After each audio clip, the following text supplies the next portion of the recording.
பணத்தை ஈர்க்கும் வார்த்தைகள் இருக்கா? இந்த வார்த்தைகளை சொன்னால் நமக்கு பணம் வருமா? வரும். பணத்தை ஈர்க்கின்ற வார்த்தைகள் இருக்குது. வாழ்க்கையில் நாம் பேசுகின்ற எல்லா வார்த்தைகளுமே நமக்கு நன்மையோ தீமையோ இருக்கக்கூடியது தான். நமக்கு நன்மையோ தீமையோ ஏதாவது ஒன்று நமக்கு இருக்கக்கூடியது தான். நம்ம வாயில் வர வார்த்தைகள் நம்ம உணர்வினுடைய வெளிப்பாடு. நம்ம உடனுடைய வெளிப்பாடு. இப்போது மனசில் ஒன்று நினைப்போம், வெளில ஒன்று சொல்லுவோம். ரெண்டுமே நம்ம உடனுடைய வெளிப்பாடு தான்.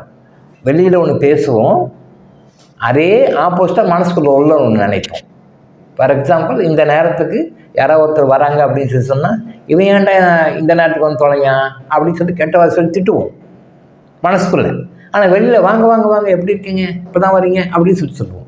இது ரெண்டுமே நம்மளுடைய மனநிலையை காட்டக்கூடியது தான். வெளில காட்டக்கூடியது பாசிட்டிவாக காட்டுறோம், உள்ள நெகட்டிவாக இருக்கும். பட் இந்த பாசிட்டிவும் நெகட்டிவும் ரெண்டுமே கம்பைன் பண்ணி தான் நம்மளுடைய வாழ்க்கை இருக்கும். அந்த நெகட்டிவான எண்ணங்கள் தான் நம்முடைய வார்த்தைகளாக வெளிவரும், நம்முடைய எண்ணங்களாக வரும், நம்முடைய செயல்களாக வரும். ஈவன் இன்க்ளூடிங் சில பேர் நான் கனவு காண்றேன் அப்படின்னு சொல்லுவாங்க. அவங்களும் இதே கனவுகள் வரும். அந்த கனவுகளின் தொகுப்பு கூட இவருடைய எண்ணங்களுடைய வெளிப்பாடு தான் கனவுகள் கூட. கனவுகள் கூட நம்மளோட மனசில் என்னென்னலாம் பொதிச்சு வச்சுருக்கோம், எந்தெந்த டைமில் எந்த மாதிரி மனசுக்கு வெளிப்படுத்தும் பொறுத்து தான் கனவுகளும் கூட வரும். எங்கிருந்தோ கனவு வரும், நம்ம மனசுலேருந்து வர்றது, நம்ம பிரெயின்லேருந்து வர்றது தான். ஸோ வார்த்தைகள் எனக்கு பாசிட்டிவாக பேசுங்க. என்கிட்ட பணம் இல்லை அப்படி சொல்ல வேண்டாம், பணம் இருக்குது அப்படி சொல்கிறேன், பணம் வரணும் அப்படி சொல்கிறேன். இந்த பாசிட்டிவான வேர்ட்ஸ் எப்பயுமே பணத்தை ஈர்க்கும். எனக்கு கஷ்டமாக இருக்குது, எனக்கு தரித்திரமாக இருக்குது, பற்றாக்குறையாக இருக்குது, இந்த மாதிரி நிறைய யூடியூப்ல நிறைய பேர் சொல்லுவாங்க, சோஷியல் மீடியா நிறைய பேர் சொல்கிறாங்க. ஆனால் நெகட்டிவ் வேர்ட்ஸ்லாம் யூஸ் பண்ணாதீங்க, பாசிட்டிவ் வேர்ட்ஸ் மட்டும் யூஸ் பண்ணுங்கள். பாசிட்டிவ் வேர்டு யூஸ் பண்ணால் மட்டுமே பணம் வந்துடுமான்னு இல்லை. பாசிட்டிவ் வேர்டு யூஸ் பண்ணால் பணம் வருவதற்கான மற்ற வழிகளை நம்ம காட்டி கொடுக்கும். இன்னொரு முக்கியமான விஷயம், நீங்கள் வாயில் பேசுகிறீங்க, செயல்படுறீங்க, ஆனால் உள்ளுணர்வாக உள்ள நீங்கள் என்ன நினைக்கிறீங்கன்றதான் எக்ஸிக்யூட் ஆகும். மெயினாக நம்ம வெளில பேசுகிறதை விட அதிக படங்கு உங்களுக்கு படம் கொடுக்கணும். நீங்கள் உள்ள மனசுக்குள்ளே என்ன நினைக்கிறீங்க, பணத்தை பற்றி நீங்கள் என்ன நினைக்கிறீங்க, பணத்தை வச்சுக்கிறவங்கள பற்றி நீங்கள் என்ன நினைக்கிறீங்க, பணத்தை சுலபமாக ஈஸியாக சம்பாதிச்சு நல்லா ஜாலியாக செலவு பண்ணவங்களை பற்றி நீங்கள் என்ன நினைக்கிறீங்க, உங்களை பற்றி என்ன நினைக்கிறீங்க, இது எல்லாமே கம்பைன் பண்ணி தான் உங்களுடைய வாழ்க்கையை நிர்ணயிக்கும். அப்போது பாசிட்டிவான வேர்டுன்னா, பணம் என்கிட்ட நிறையா இருக்குது, தாராளமாக இருக்குது, பணம் எனக்கு வருது, வந்துட்டுருக்கு, நான் செலவு பண்ணிகிட்ருக்கேன், தாராளமாக செலவு பண்ணிகிட்ருக்கேன், நான் நிறைய பேருக்கு ஹெல்ப் பண்ணிகிட்ருக்கேன், நிறைய தர்மம் பண்ணிகிட்ருக்கேன் அப்படின்னு பாசிட்டிவாக நினைங்க. எனக்கே பத்தலை, நான் எங்கே போகிறது பணத்துக்கு, எனக்கே பத்தாக்குற, பணம் இருக்கும், கேட்பாங்க, கொடுக்கறதுக்கு மனசு இருக்காது, நானே கஷ்டத்தில் இருக்கேன், நானே கடனில் இருக்கேன், நான் என்ன பண்ணுறது அப்படின்னு நீங்கள் அதையே நீங்கள் திருப்பி சொல்லிக்கிட்டே வந்தீங்க அப்படின்னு சொன்னால், நாளடைவில் உங்களோட சப்கான்ஷியஸ் மைண்டில் அது பதிஞ்சு அதே நிலைமை கண்டிப்பாக வந்துடும்.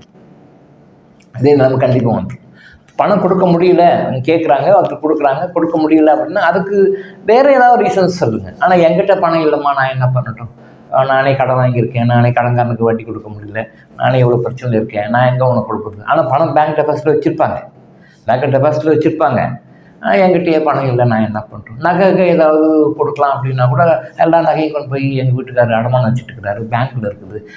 நகை வீட்டில் தான் இருக்கும், பவுன் கணக்கில் வீட்டில் இருக்கும். ஆனால் அவங்க பேச்சு சொல்லுவாங்க பாருங்கள், பேச்சில் நகை கூட எதுவும் இல்லை, ஏதாவது கொடுக்கலாம் பண்ணலான்னு பார்த்தா, நகையாவது வச்சு நீங்கள் இதை அவங்க மேனேஜ் பண்ணிக்கலான்னு பார்த்தா, நகை கூட எல்லாம் போய் இந்த பிரச்சனைக்காக அந்த பிரச்சனைக்காக போய் பேங்க்கில் வச்சுட்டாரு வீட்டுக்காரர், அதுவும் வட்டி கட்ட முடியல, நோட்டீஸ் அனுப்பிச்சுங்கிறான், கட்ட முடியல, நான் என்ன பண்ணுறேன். இவங்க பஞ்சப்பாட்டு பாடுவாங்க. இந்த பஞ்சப்பாட்டு பாடுறது என்ன ஆகும் அப்படின்னு சொல்லிட்டோம், நாலு நல்லா நோட் பண்ணிக்கோங்க. நீங்கள் லைஃப்பில் கண் கூட பார்க்க முடியும்.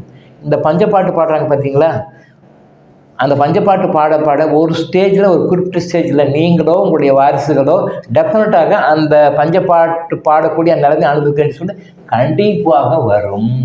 இது பிரபஞ்ச விதி, பிரபஞ்ச நியதி. அதனால் தயவு செய்து அந்த மாதிரி பஞ்சப்பாட்டு பாடாது.